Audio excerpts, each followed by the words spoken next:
Everyone pay attention. All right. I'm going to put on my care face for this. I'm done. F*** them. I don't care.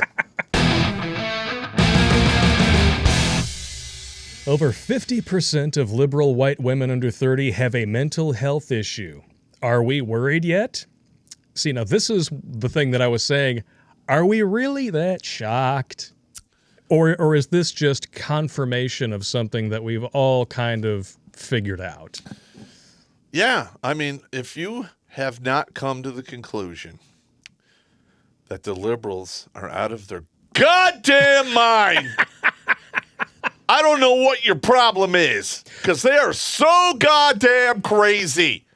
Holy smoking Joe Frazier. And this backs up another study that we've actually referenced on the show before. Let's just click over to it here. Science says that liberals, not conservatives, are psychotic. The really funny thing, though, is that this story in its original form was published blaming it on conservatives. They completely switched the data. But, all right, I got to put it on. Hang on. Hey, we're going to switch it up here. Hang on. Ah, there we go. Yeah. But the switching the data thing is nothing new, because they've been switching the data to move a lot of these extremist attacks to the right. Yeah. It is utter horseshit. And this is part and parcel for the bipartisan think tanks and the lamestream media.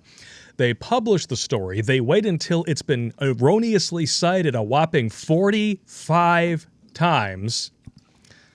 And then they issue the retraction, but only certain outlets will actually publish the retraction. That's how they do things. And they're going to keep doing this until people start suing the shit out of them. Yep.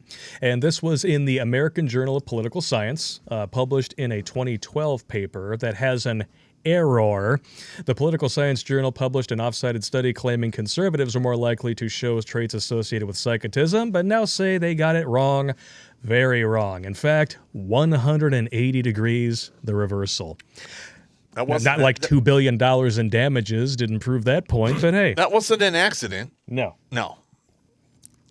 That was not an accident. They do what all these lamestream media outlets do.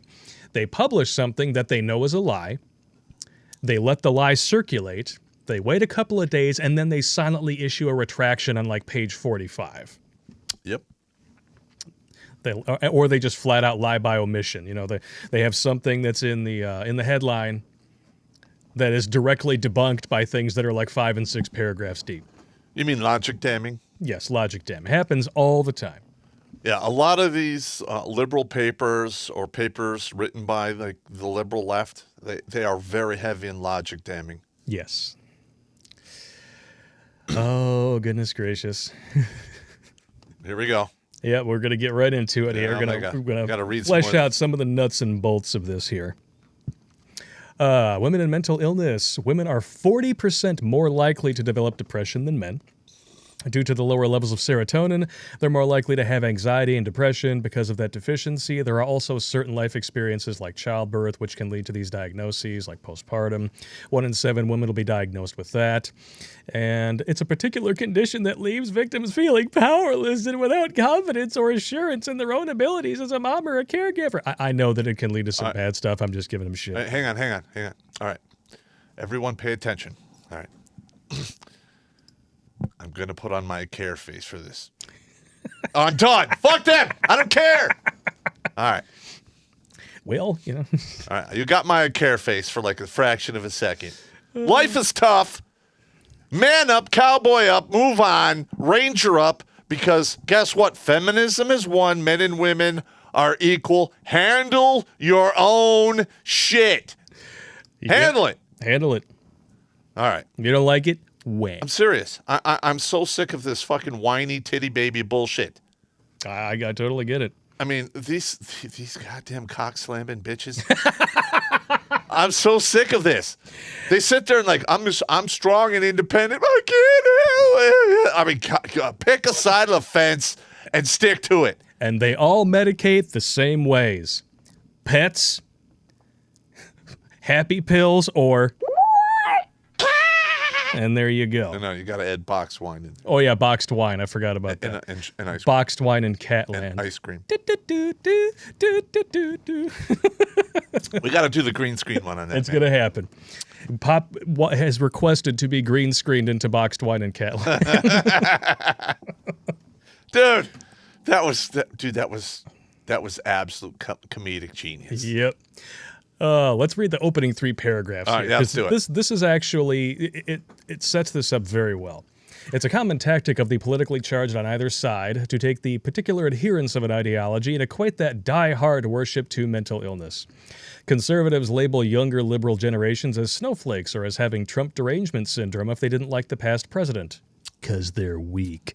Liberals and progressives label right-leaning individuals or conservatives as racist, bigots, and misogynists. Resorting to this type of lowbrow behavior might once have been seen as an excuse not to address the actual issues or beliefs at hand. Amen! But now ad hominem attacks are more common than not. Unless you're on the internet, then they're only available on one side. Everybody else gets censored. But what if what was once a cheap shot or a personal attack has actually been found to bear scientific correlation between the individuals who hold progressive ideologies and an increased risk in mental illness? That is exactly what the Pew Research Center has found. And all politics aside, the shocking diagnosis of over 50% of liberal women with some form of mental health medical diagnoses is a public health concern that no one seems to be discussing, let alone taking seriously. Like I said, 1, I don't care. 2, you're equal to me, so handle your own shit. Number 3, shut the fuck up. I don't care again. All right. Now, they're saying over 50%. Do they say anywhere in this article the exact percentage? Yes. Let's going to get right into that right here. Here's what the study found. The study in question, which, by the way, isn't from a news source or a media outlet, interestingly enough, is titled The Pew American Trends Panel, Wave 64. And this came out in March last year. Yet it took a PhD candidate in political science posting about the study on Twitter for it to garner even a smidge of attention. Gee, I wonder why. I wonder. Could it have something to do with the fact that, I don't know, this really, really makes the left look bad, mentally unbalanced, unstable even? I know. Well, you don't want anyone to talk about it. But, But hell, they could do all this shit and it's all stunning and brave. But this person felt the need to write about it, not to really call attention to a public health crisis. It's to garner sympathy, specifically for liberal women. Yeah, and that could be found in the dictionary between shit and syphilis. Yes. Go right there and find it, because you're not getting it from me. No. The study, which examined white liberals, moderates, and conservatives, both male and female, found that conservatives were far less likely to be diagnosed with mental health issues than those who identified as either liberal or even very liberal. What's more, white women suffered the worst of all. Ages 18 to 29, white women who identified as liberal were given a mental health diagnosis from medical professionals at a rate of 56.3% compared to 28.4% in moderates and 27.3% in conservatives. That is more than double. That's double. Okay, now hang on. All right. So 56% of these left-leaning and twigs, fruits, and berries are basically have misfiring thinking meat. Is that what you're telling me? A little bit. All right, now I will say this. Women, when they get right around the age of 32 and up, they suffer from a lot of these things, especially anxiety, and especially if they're single. Oh, without a doubt. Because the reality of the situation is closing in upon them, that it's all on them. Yeah. And that window of opportunity to lock down somebody to basically attach to and be a parasite is shrinking. Yeah. Just saying. And the largest group, and largest and growing group of incels on the planet, women over 40. All right, yeah, because I pay. Listen, I'm on the internet dating. I get a lot of comedy material on there. Not so much dates. Because a lot of these women are just insane. But like almost all of them are like 40 and up. Well, yeah.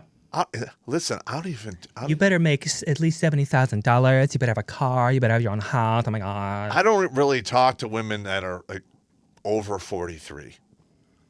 You know, I'm looking at like 30 to 35. Yeah.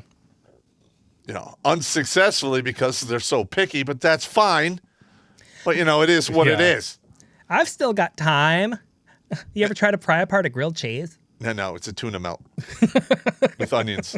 I'm not really even looking anymore. I just basically I love that it's joke just amusement today. now. What's a blind man say when he walks by the fish market? Good morning, ladies. Wah, wah, wah. Now, I will say this. This author comes off as a little bit based here in this one paragraph, and then we're going to move on to some examples that reinforce this. Dr. Lyle Rossiter, a board-certified psychiatrist who's treated mental disorders for over 30 years, adds that white liberalism thrives on supposedly championing workers, minorities, the little guy, wahmen, and the unemployed, who they continuously see as wronged, cheated, oppressed, disenfranchised, exploited, and victimized, with little to no agency of their own. A view that often mutates into the infantilizing and patronizing of groups within a narrative. No, that can't be. They're stunning and brave. They care about. They're different. They love you. Bullshit. Oh my gosh. Yeah. All right. Now this is a guy who does this for a living. Yes. And I'm sure he's talked to a lot of these leaning twigs and berries. Mm-hmm. Especially like I don't know, maybe the dudes that have one nut and they lean left. I don't know. My favorite paragraph in this whole thing, and then we're going to move on. At the heart of the matter is this: progressivism is an ideology that supposedly demands equality for all, and one that keeps score to an exhausting degree. The privilege between social classes, races, between men and women, religious and non-religious, and more, all have to be constantly monitored, and inequality has to be exposed for the purposes of accountability, something the left is really shitty at. That kind of behavior isn't just unrealistic, it's unsustainable. In all honesty, it's understandable that anxiety and depression thrive in this environment when we're focusing on every minute problematic issue in our world and not able to take comprehensive, productive action to solve all these problems, because you can't solve fictional problems. That's right. Especially ones that are detected using emotions. Yeah. Like he felt like he was put upon or discriminated against. But guess what changes? Feelings. Yep. Facts do not. Watch Grunt Speak live every Tuesday and Thursday at 8 p.m. Eastern. And don't forget to bring your drinking straw.